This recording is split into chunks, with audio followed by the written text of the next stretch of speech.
Looks like somebody might have their. Okay, Mayor, we live. Great, thank you. So today is February 2nd, 2022. The time is 5:07 p.m. and I am calling to order the Ballot Park City Council virtual special meeting. City Clerk, can I have a roll call, please? Yes, thank you, Mayor. Councilmember Alejandra Avila. Here, sorry. No worries. Councilmember Monica Garcia. Here. Councilmember Paul Hernandez. So I believe Councilmember Hernandez is running a little bit late, so I will make a motion to excuse him. Can I get a second? Second. Very good. Is there any objections? If not, go ahead, City Clerk. Thank you. Mayor Pro Tem Daniel Damian Here. and Mayor Emanuel Estrada. Here.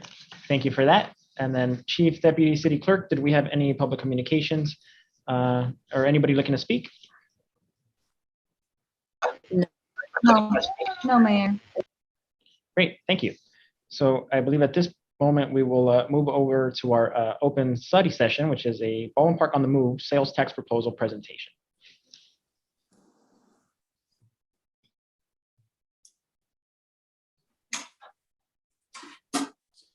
So Mayor, let me just kick it off over to Cayenne and Juan, but wanted to simply speak a little bit of the context for the presentation. This is in line with the City Council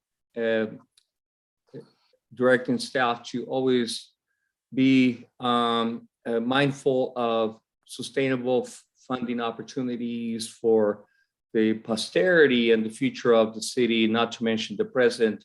So in that light, we wanted to present this as in context of a consideration for the City Council of a sales tax measure, possibly as one of the options for revenue sustainability for the city and other reasons as well. But with that, Cayenne Cayeni and Juan Garza will be making the presentation. Good afternoon. Thank you, Enrique, for reaching out to us and including us in this conversation with the City of Baldwin Park. My name is Cayenne Cayeni. I'm the principal at Dragonfly Public Affairs. I've been doing public affairs work since 1999, which makes me feel kind of old sometimes, but still young at heart.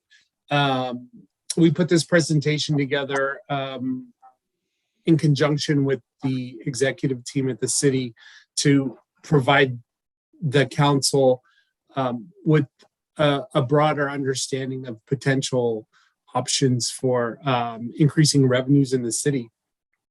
And as we go through it, if you have any questions, feel free to stop and comment and engage in a conversation. Juan, would you like to also introduce yourself? Thank you, Cayenne. Thank you, Mayor, members of the City Council, members of the executive team at the city. Appreciate the opportunity to be here this afternoon with you, this evening. My name is Juan Garza. I'm the principal at 6 Heron Public Affairs.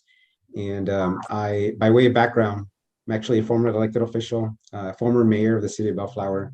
I'm also the former president of the LA division of the League of California Cities. And I've been involved with this type of work for over 20 years now. And I'm looking forward to being a part of today's presentation and just giving you more of an overview in terms of the opportunities that the city has if it elects to move in this direction. Thank you. Excellent. If you could advance the slide. Just a brief overview of the issues that we're going to be going over today. Prop 218, which actually gives the city the power to put a sales tax measure on the ballot. Go over some of the sales tax in LA County, take a look at what other jurisdictions are doing, what the city can do. and then looking at what other rates exist. I have a nice map that we are going to show you guys also.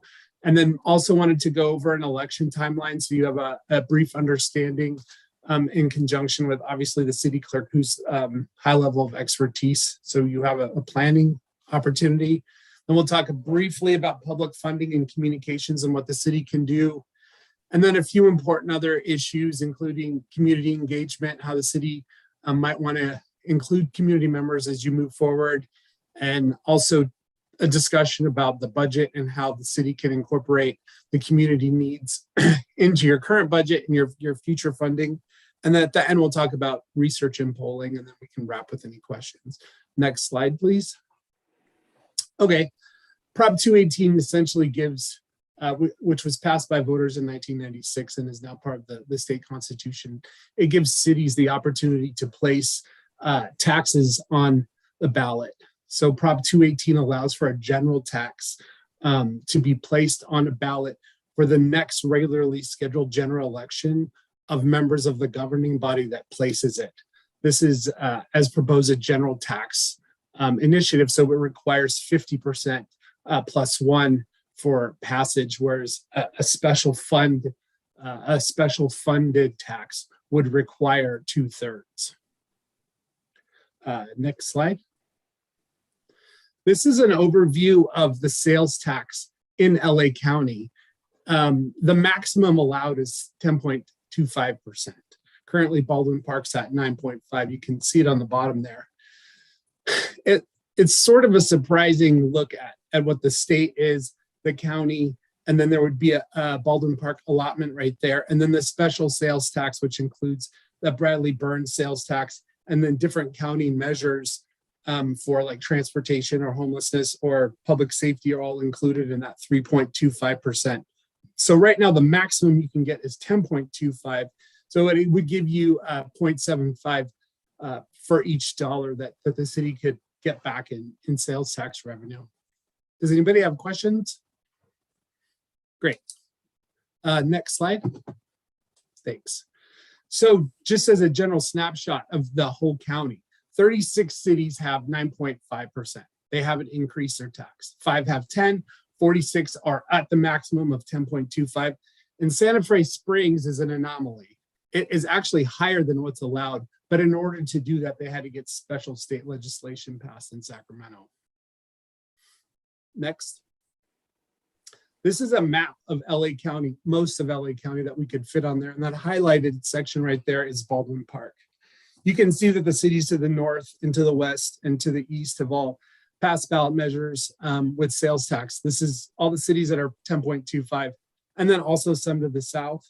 And to the east and the west, there's been attempts recently, West Covina, which I'll address in the next slide or two.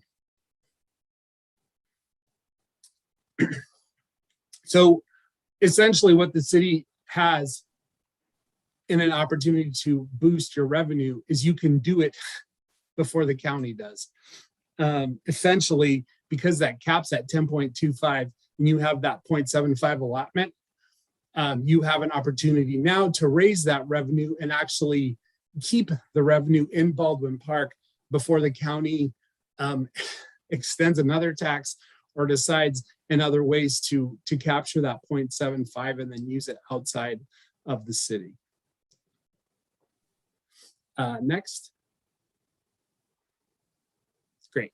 So if you were to capture that money and use it in the city, there's a number of ways that you can utilize that. Obviously, you can use it for your parks, community services, public safety is one, streets and infrastructure, definitely ecological areas where you can improve the environment of the city. And obviously, everybody's talking about affordable housing and homelessness services. Measure H, which is a county measure, is expiring in 10 years from when it was passed. So it'll be expiring 2027. That goes to homeless services.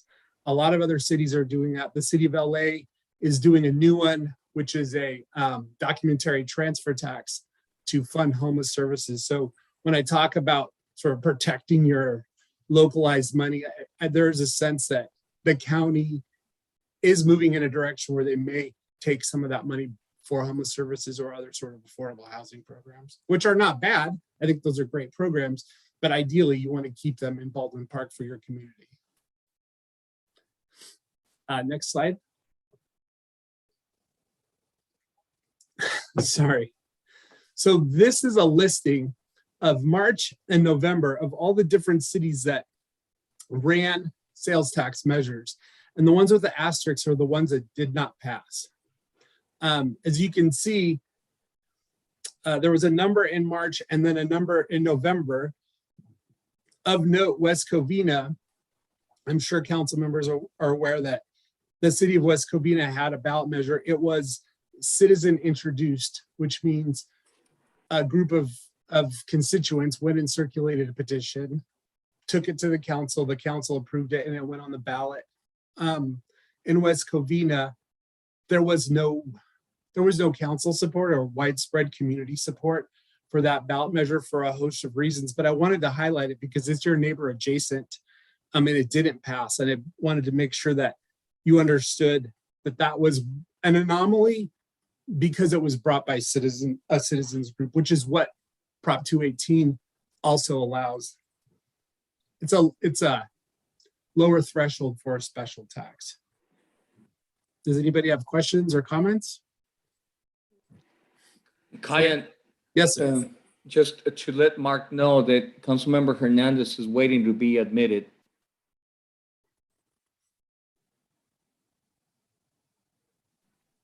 Shall we hold up? I hope Mark was able to hear me. Yes, I let him in. Okay. All right. Next slide.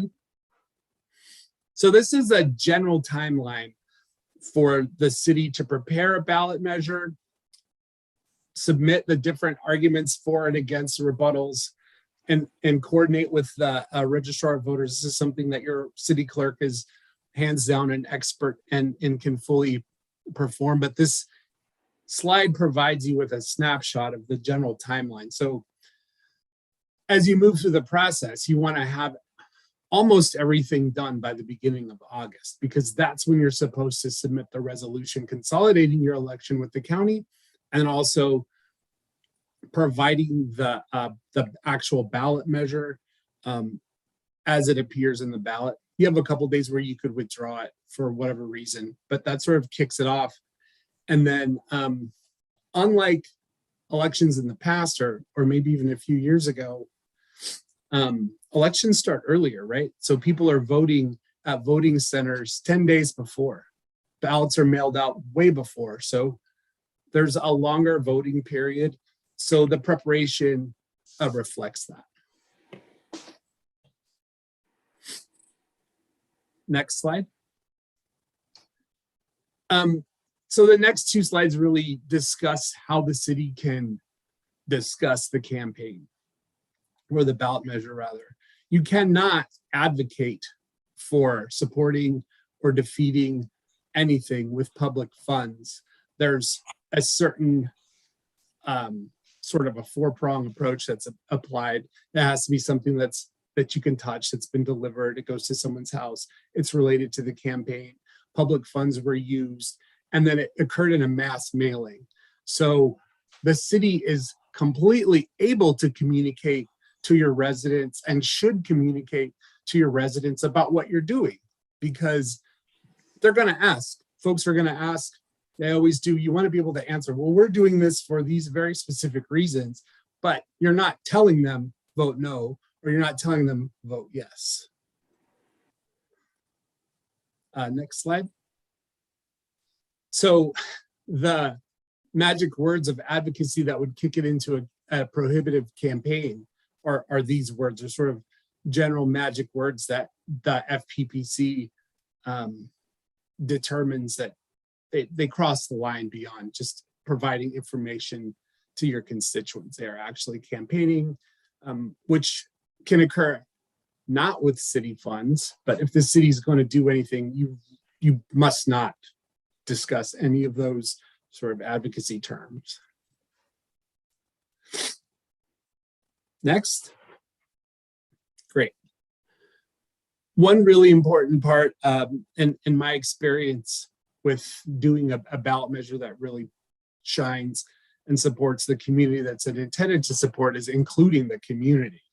So having a part of Baldwin Park included in the conversation about how you would move forward, what the community wants, how you might allocate that, where the needs exist. I'm sure as council members, you're all very aware of the needs of the constituents of Baldwin Park, but it's very important to include your folks as you dialogue about how you want to sort of position the ballot arguments, actually what benefits you're going to include or you propose to include.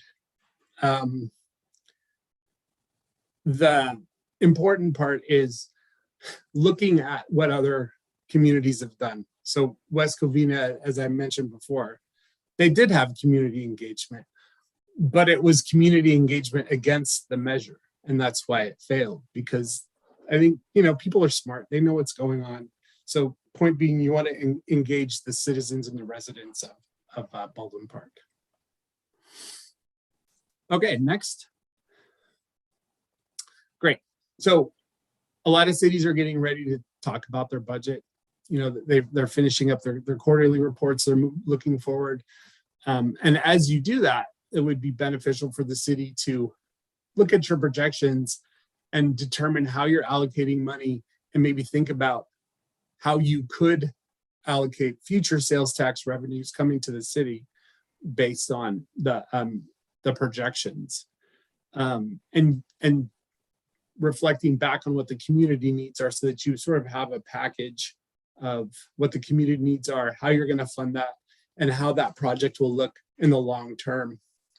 And I know, and we'll get to it in a minute, but in the past, the city did polling. It would also be good, should you decide to do polling in the future, to integrate that messaging about your finances into the poll, so you also have a better understanding of what the community needs. Next slide. So these are actual and projected sales tax revenues for the city of Baldwin Park. So that last year you're at 7.2. Moving forward, you're going to be in the $8 million range. That's sales tax revenue based on everybody that that spends money inside the city. So should a ballot measure pass in this year, you'd be able to capture some of the gains from the future tax increment increases. Any questions or comments? Kaya, none of these bars include the potential additional revenue from the 3 quarters, It doesn't, correct? actually. Okay. So if you look at 2023-24, if you had that additional revenue in there, you'd probably be around $9 million. Is the estimate. Around how much? Probably around 9, right? In 23-24. If that's at 8.3 million in 23-24, if you add in that increment, if the sales tax measure is approved, you would have that additional revenue.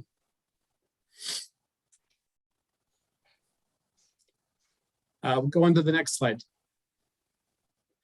Great.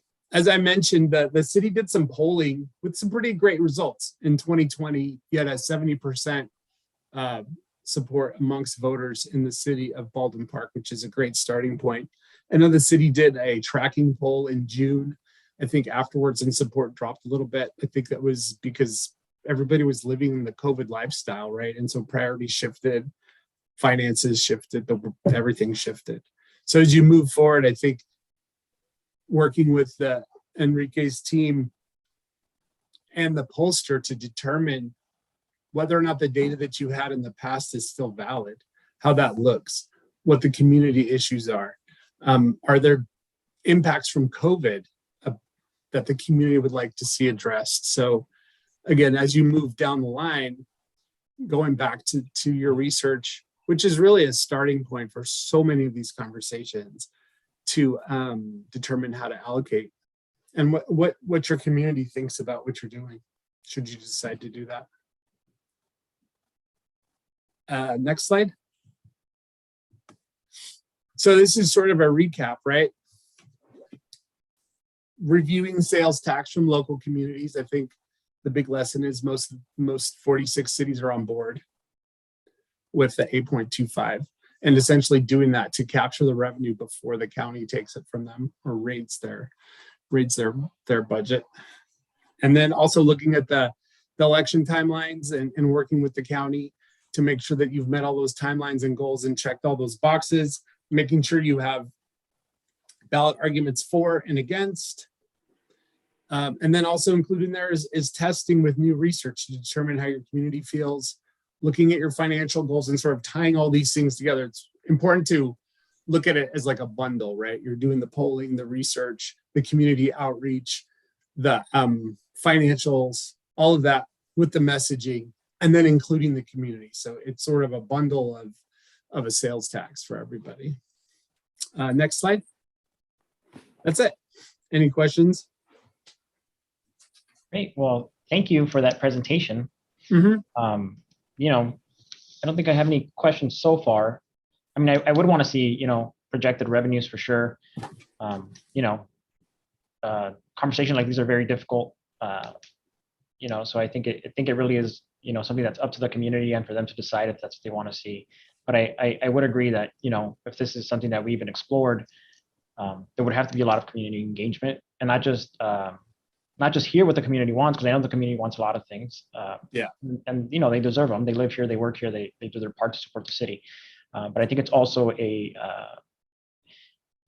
opportunity to educate them on the needs of the city, right? And how, you know, being able to upgrade our infrastructure is really heavily related to the funds that come in and how we can upgrade so that we can better offer services and what could happen if something like this came up. But yeah, so that's just one of my priorities, making sure that the community gets, you know, to say what they would want to see done in the city, what their priorities are. And also, you know, and if this can also be a lesson learned for both so that they can see what is needed in the city. Certainly. And I know that your city manager and the executive team, you know, raised a lot of those same questions, and we're very interested in how to reach out and what the model looks like and how to meet those community needs. I think it really does take a group effort to, you know, look at what the city needs like in a real sense, and then differentiate that from sort of pie in the sky. I want this thing that it looks great, but right now we're in a very precarious situation with COVID, with all sorts of different funding issues. Infrastructure needs are incredibly real. So I applaud you in that approach. And I think the executive team definitely supports that. Great, thank you. I don't know if any other council members or staff have any questions or comments. Yep, if I may, Mr. Mayor. Yes, Councilmember Hernandez. Thank you. Apologies for showing up a little late here. Quick question. Is there a way to essentially kind of lock these? Because I know generally what you're talking about is the general funds, where, voters approve X amount percentage, and that goes directly to our general funds. Is there a way to do two things? One is to bifurcate some of those funds where, X amount of money goes to our rec and parks program for, X amount of years, right? Just to do that. And then it could transfer or sunset back into our general fund and so forth. Because then that way there's a dedicated stream for whatever projects, right? Or departments, right? Whether it's public safety, seniors, or whatever the case might be. But then be able to, as people are voting for it, then they understand that at some point, this dedicated fund will move away from a dedicated fund and go towards the general fund, in perpetual. I think that's a great question. And that's actually a legal question in terms of how you would, in particular, like fund that, whatever program it is, like how that is in the city. But, if it's a general funded program, then it's sort of discretionary how the city would spend it, right? So if you wanted to tell folks, we're going to do this for 5 years and we're going to fund parks until, particular park is done or this infrastructure is built, I think that's something the city could talk about. But I think when you transition to specifically allocating it in a fund in your budget and it's line itemed out as, special fund A to whatever Barnes Park, I think that poses a legal question, which by all means your city attorney can definitely answer. And I don't know if my colleague Juan has anything to add in your experience in Bellflower. No, thank you for that, Cayenne. It's a solid question, council member. So yes, you do have that option, right? And I wanted to commend you and the city staff and your fellow colleagues on the council for really having this discussion this early on. You'd be surprised how many cities wait till that June timeframe or July to start having this discussion. And sometimes you end up developing measures that are not as well cooked as could be. So the fact that you're having this discussion so early on is commendable. But yes, there's a couple of avenues that you can take.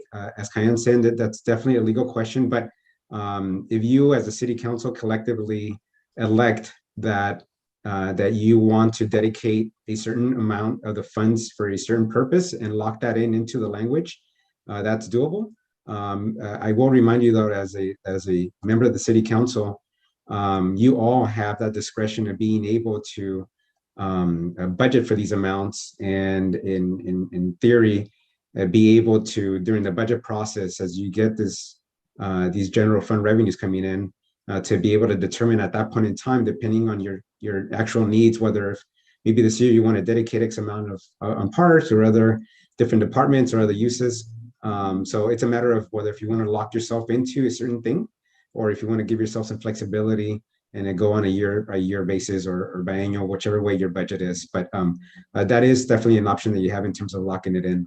No, and I appreciate that. It's just one of those things of, for voters to approve this, what's the appetite, right? And obviously there's polling that will dictate some of that. But if residents know that, certain amount of money will go towards whatever dedicated program, I think generally my opinion is, they'll tend to be more favorable than just, money just going into our general fund, where it may or may not go, regardless, as you know. Yes. So, and just right quick, council member, I am a former elected official as well. And so I've been through this process in the city of Bellflower, which is really very conservative. The fact that we were able to get a sales tax measure of this type actually passed was really pretty significant for us. And I actually led that effort in our city. And, we actually had close to 75% approval on it, which is really unheard of in our city. And to your point, I felt it important that we identify the types of uses that would go onto, that would be utilized from these funds. And so we did a macro level, itemization. And so we did, I was able to get a homeless shelter built in our city. And so we definitely shared with the residents that, part of this funding would go towards those efforts of combating homelessness. But we also identify, improving our water quality, improving our roads, improving our park spaces, improving our economic development opportunities as well to generate more sales tax revenue. So we were very upfront with our residents in terms of what types of uses we envisioned for these additional funds that would be coming to the city if they allowed us the opportunity for that. So definitely agree with you on identifying. So it's a transparency in action. Thank you. And Mayor, if I may add just briefly, I'm not an expert in this field, but I do know a little bit about it. I know that if you do have a measure that specifically identifies a purpose, that measure would then qualify. You would have to get a 2/3 vote for it to pass, as opposed to a general measure where there would be no specific purpose, which would only take a simple majority. What Councilmember Hernandez is talking about is a hybrid of that, where you would be generating certain revenues for specific projects, but then it would revert back to the general fund. I don't know the legal answer to that question about that sort of hybrid scenario. Mr. Garza, it was when you say in Bellflower while you were mayor there, Was it a hybrid like that, or was it simply something where you identified a number of different purposes where you had promised where that money would go to, or was it specific in nature? A great question, Mrs. DeFoya. So in the case of us, and most every other city that I've analyzed in terms of embarking on these types of efforts, they were absolutely general. It wasn't a hybrid. It wasn't specific to any type of use. It was very general in nature, but that it captured the actual needs of the community. So it was more macro level. Yeah, and usually cities do it that way, Mayor and council members, because you only need a simple majority, 50+1, as opposed to the super majority of 66%. And then lastly, I think I'd mentioned that, in our discussions with the executive team, one of the reasons why, we were bringing this up is because each city can be taxed a maximum of 10%. Our city is 9.25%. So you have the county, waste management, all these other taxing authorities that could come in and take that extra 0.75%, I guess it is. They could come in and take that, and then we would not get the benefit of it. They would. We may get a small percentage of it based on the tax revenue base. But that's why the executive team thought, this is something we should consider, because, we could lose it. And once we're taxed up to 10%, we could no longer even generate this kind of measure. Mayor, Yes, Councilmember Garcia. I wanted to provide a little bit of history on our past efforts. In spring of 2020, we were considering a similar sales tax, and for the same reasons that we're discussing here this evening. And it makes sense to me. We would want to capture those revenues locally versus having other public agencies benefit from that increment. But I will say that we were looking to tie it to public safety for the reasons that Councilmember Hernandez mentioned. And that is because we have to go to the voters and justify why we are proposing the sales tax increase. And it actually pulled very high in the early part of 2020. And then, as you recall, we had the BLM in spring, maybe about May of 2020. And so that shifted, the support when we went back to poll the community, and we found that there was less support because of the moment we were experiencing. And so I share that because I guess there's pros and cons to doing a general fund, revenue source, or tying it to a specific program, because I think that here in the city, we can always say that we're doing this because we want to capture this for our city, our local programs. But like with the change of winds, like we saw in 2020, nobody could have foreseen that. It really changed the direction of our initiative. And so we pulled, any consideration at that point for, going out to do this ballot measure. So I just want to share that because there's pros and cons. And I think really what it comes down to is we just don't want to miss the opportunity to capture that increment locally. So there are ways that we can justify it, I think, and we can present, when I say we, the city can present, a very strong case for the programs that we'll be able to fund in our community without necessarily tying it. But I can certainly appreciate where Councilmember Hernandez is coming from, because I think that's been the past thinking here in the city. But based on what happened in 2020, I would be in favor of doing, a general fund.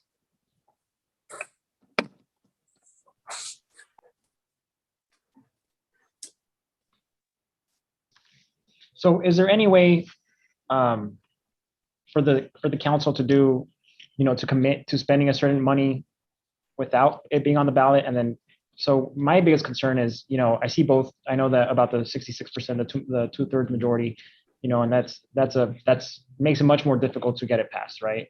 But on the other hand, allowing it to simply go to the general fund, I see, in other cities, we always say it's going to go towards this, it's going to go towards that, it's going to go towards recreation, making our city safer, et cetera, et cetera. And then there's no way to actually hold anybody accountable to where those dollars are going. And I think that would be one of my concerns, not just as mayor, right, but also as a resident. And I think that would be one of the concerns of the residents as well. So I think, it might be best to do that polling, look at what people are asking for, and then seeing based on that, we can make a more informed decision, right, and be able to not only capture the needs of the city, but also make sure that the residents are comfortable with what they're approving and knowing that they are going to get whatever they're asking out of it. Mayor, if I may.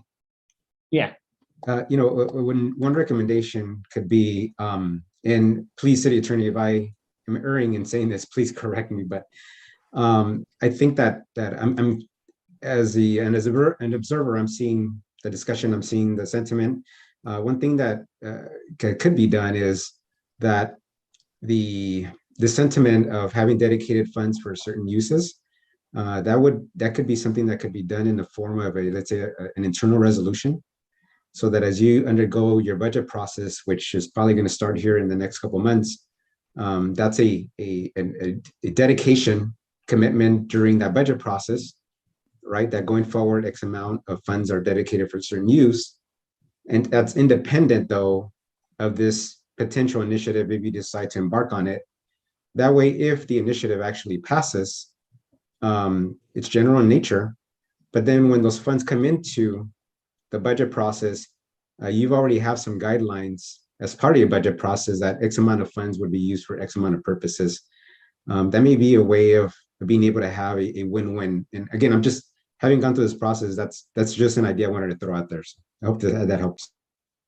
If I may, council members, some cities in the past also had a complimentary ballot item that would go on the ballot with, like, let's call it Measure A would be the actual sales tax mechanism, and then it would be Measure B. Measure B would be an advisory measure, which would say something like, should Measure A pass, do you support that the city would spend the funds in this manner? Lately, cities haven't been doing that as much because I think it ultimately confuses people. But you can, when you craft your ballot language, put in the words that illustrates your intent on how you would spend that money without encumbering it in that special way. Cities typically would say, therefore the city of Baldwin Park will, in order to improve public safety, improve infrastructure, create more green space, and a number of other things, support a sales tax increment of 0.75 cents, to be, used for 5 years or 10 years or whatever until the voters remove it. So you can be specific in your ballot language without triggering the 2/3 requirement in Prop 218. The other additional layer of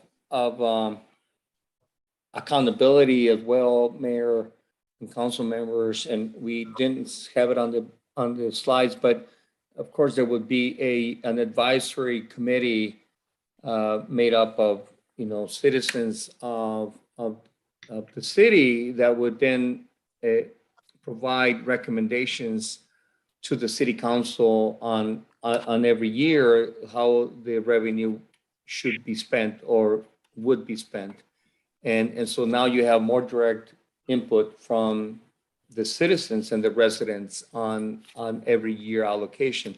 So that goes a long way in being able to be receiving input directly from the community without tying it to the specific purpose and triggering the 2/3.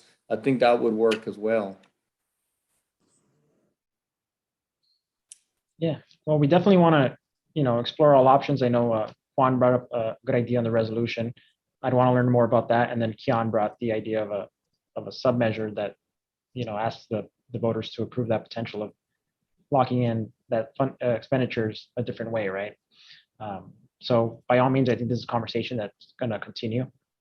We can get that information, and then either we have another session or through email, and then we continue the conversations on a one-on-one or as a formal council. I think that'll be beneficial to us all, and I think we have more than enough time to really have a serious discussion around it without having to rush it. Excellent. Thank you so much for your time, council members and executive team members. We really appreciate the opportunity. If you have any other questions, please let us know. We're able to answer them as quickly as possible and get you the facts as you need them. I know it's important.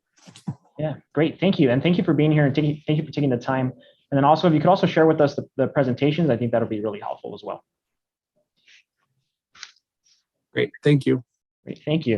So I believe at this moment, after that session, we are ready to recess to closed session. So I will see staff and council in the closed session meeting. Thank you.